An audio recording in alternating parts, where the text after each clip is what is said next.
नमस्कार दोस्तों, स्वागत है आपका समाचार क्यारी हिंदी न्यूज चैनल में। और पंचकुला नगर निगम निकाय चुनाव को लेकर के आज प्रचार का अंतिम दिन है। जी हां, और हमारे साथ आज नगर निगम चुनाव पर चर्चा करने के लिए हरियाणा राज्य बाल कल्याण परिषद के मानद महासचिव हैं कृष्ण ढुल जी। आइए बात करते हैं। सर, स्वागत है आपका समाचार क्यारी में।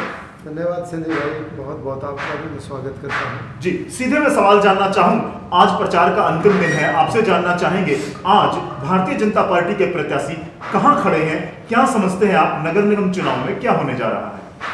देखिए संजय भाई, यहाँ का जो चुनाव है और जो लोकल चुनाव होता है उसके मुकाबले बहुत सारा अंतर रहता है। शहर का मतदाता जो है वो बहुत सारे बड़े मुद्दों के ऊपर चर्चा नहीं करता, वोट नहीं डालता। वो उसका अपना व्यक्तिगत मुद्दा होता है कि उसके सामने वाले पार्क में पेवर ब्लॉक अच्छे से लगे हैं कि नहीं लगा है, स्ट्रीट लाइट मेरी ठीक चलती है कि नहीं चलती है, पार्क में बच्चों के लिए खेलने के लिए झूले हैं कि नहीं हैं।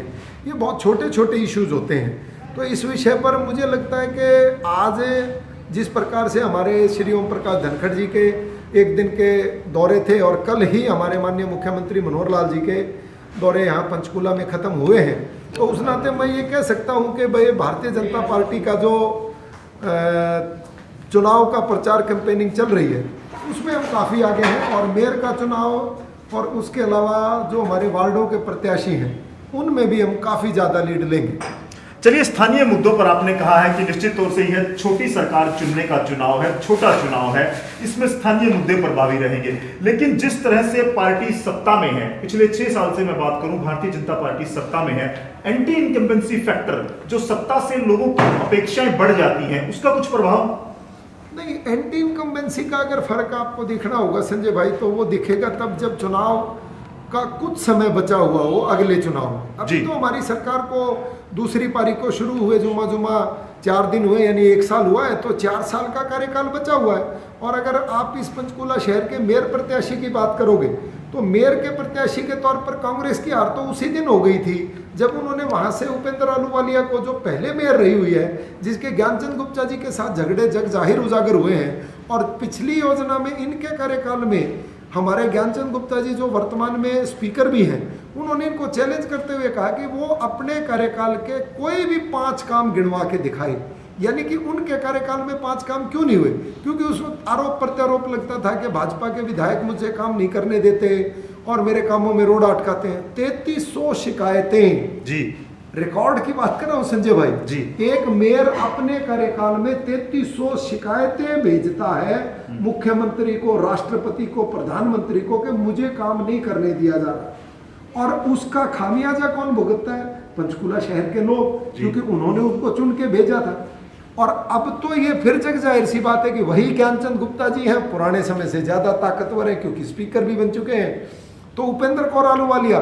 और मुझे लगता है कि ये अपने गांव का पंच और सरपंची का चुनाव नहीं है संजय भाई। जी जी, ये यहाँ के पढ़े लिखे लोग, बुद्धिजीवी वर्ग के लोग, और पंचकुला जो कि चंडीगढ़ के साथ राजधानी के तौर पर जाना जाता है, इनका चुनाव है। मुझे नहीं लगता है किसी भी तौर पर किसी और लोगों को चुनने का विश्वास या थोड़ी बहुत भी मन में भी विचार है। ढुल साहब, जैसे बड़ौदा उपचुनाव का जिक्र करते हैं आपके विरोधी दल के लोग जो प्रचार कर रहे हैं कांग्रेसी, वो बड़ौदा उपचुनाव में कांग्रेस की जीत को भी मुद्दा बना रहे हैं। वो ये कह रहे हैं कि लोग सरकार से नाराज हैं, खासतौर से किसानों की बात की जाए या आम जनता की, उसका भी कुछ प्रभाव नगर निगम चुनाव पर है?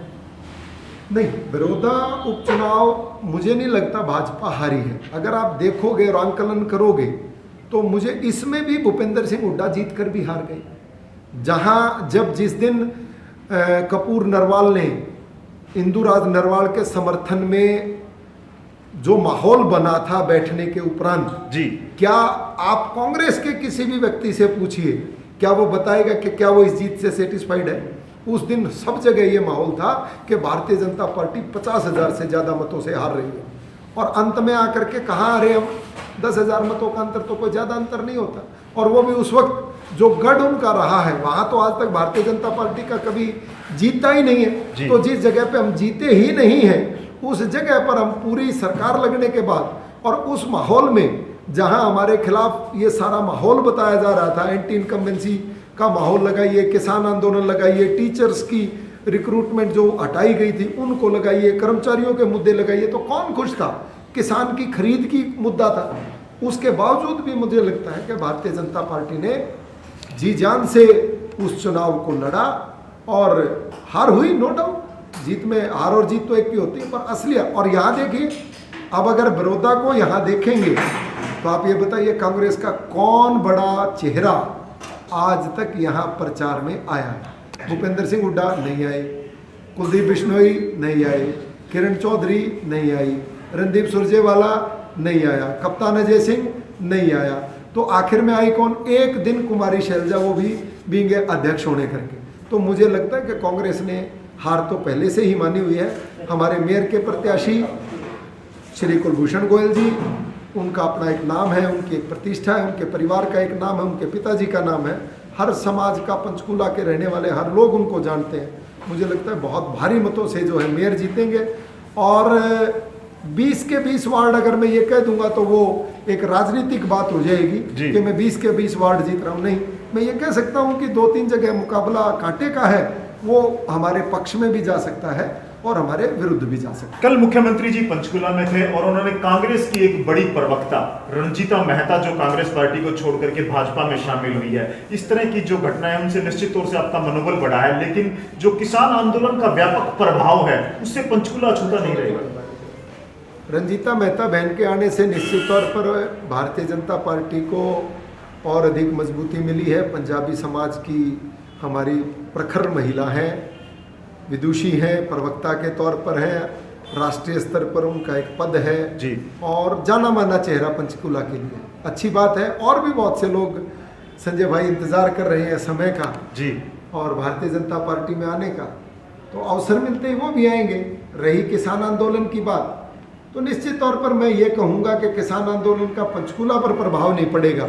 देखिए, जैसा कि आप मुझे जानते हैं कि मैं साफ शब्द कहता हूँ। बिल्कुल बिल्कुल दिल साहब, कई बार वो पार्टी लाइन पर बुरा भी लगता है और मुझे ऊपर के नेता डांटते भी हैं जी, पर क्या करूं, दिल के हाथों मजबूर हूं, सच कहने से रुका नहीं जाता। बिल्कुल सच कहना चाहिए। ग्रामीण परिवेश है जी जी, उसमें निश्चित तौर पर थोड़ा सा अभी हमारे खिलाफ माहौल है किसान को लेकर के जी। पर किसानों को भी, जैसा कि मैंने बताया कि जब अब तो प्रधानमंत्री जी की तरफ से बात हो चुकी है कि भाई आपकी जो MSP की बात है, मंडियों को बंद करने की बात है, वो गारंटीड तौर पर सरकार लिख के देने को तैयार है। तो मुझे नहीं लगता अब उसमें भी कोई बात रही है।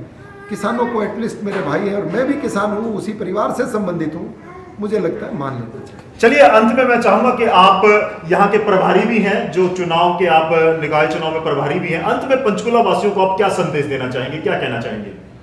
समाचार क्यारी देख रहे पंचकुला के, हरियाणा के सभी दर्शकों को मैं ये नम्र निवेदन करता हूँ कि 3 निगमों में जो चुनाव होने जा रहे हैं, अम्बाला, सोनीपत और पंचकुला, और समाचार क्यारी अपने आप में एक सच को जान करके रिपोर्टिंग करने वाला चैनल है। इसके लिए पूरी उसकी टीम को बधाई, और चूंकि लोग इस पर विश्वास करते हैं, जी धन्यवाद, थैंक यू। इसलिए मैं समाचार क्यारी के माध्यम से देख रहे मेरे हरियाणा प्रदेश के सभी साथियों से, मित्रों से, दोस्तों से, बुजुर्गों से, माताओं से, बहनों से ये अपील करता हूँ कि आने वाली 27 तारीख, यानी कि आज चुनाव का अंतिम दिन है, अंतिम प्रचार का दिन है, कल का दिन बचेगा। 27 तारीख संडे को मतदान होगा और 4:30 बजे तक का समय है। तो पंचकुला विशेष तौर पर बदनाम है कम वोटिंग को लेकर। जी जी, निश्चित तौर से। तो पंचकुला में मैं रहता हूँ, मुझे भी दर्द होता है। तो पंचकुला के लोगों से विशेषकर मेरा आग्रह है कि इस बार हम लोग जोर शोर से, और छुट्टियां हैं, आज कल परसों 3 दिन की छुट्टियां पड़ रही हैं, तो उनसे भी मेरा अनुरोध है कि अगर आप छुट्टियों पे जा रहे हैं तो मेरा अनुरोध है कि इस बार ना जाएं, 27 के बाद चले जाएं। 27 को वोट करें, पहले मतदान फिर जलपान, जो भाजपा का नारा भी रहता है। तो मैं सभी पंचकुला वालों से अपील करूंगा कि वो ज़्यादा से ज़्यादा मात्रा में बढ़ के अपने मत का प्रयोग करें और अपने लोकतंत्र के अंदर अपनी आस्था जताएं।